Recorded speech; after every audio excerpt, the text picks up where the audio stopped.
even, Lord, blessing us. Lord, the storm is not to break us, but Lord, the storm is able to strengthen us.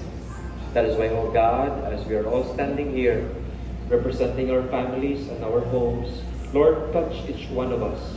May you fill us, O Lord, with your love and your mercy. That, Lord, help us to hope in you. Lord, you are the author and the perfecter of our faith. That is why, O God, may we continue, Lord, to be filled with your sustenance, that when we go out of this place, O Lord, we will choose to become a blessing. Lord, sa kadamo, sa pagpakamaayo mo sa amon, tuluy kami, O Lord, na maging maalwan sa iban.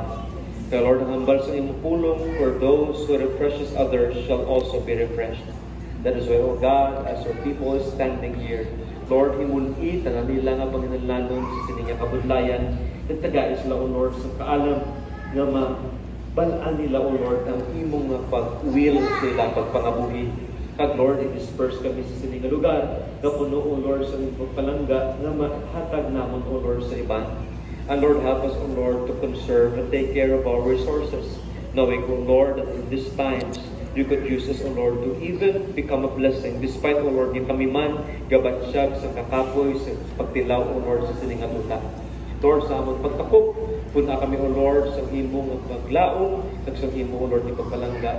At Lord, kami ari diri, isa o tuwa, nga wala, O Lord, relasyon sa imong, nagayon sa, O Lord, sa pagkamot, nga Lord, na lang bagay sa siningduta, madula, at mapukan, pero Lord, ang among pagtuo, ina, O Lord, for eternity.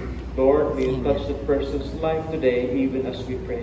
Lord Jesus, thank you, Lord, for your sustenance, and Lord, together, we celebrate your goodness. Dismiss us, O Lord, with your mercy and grace as we end today.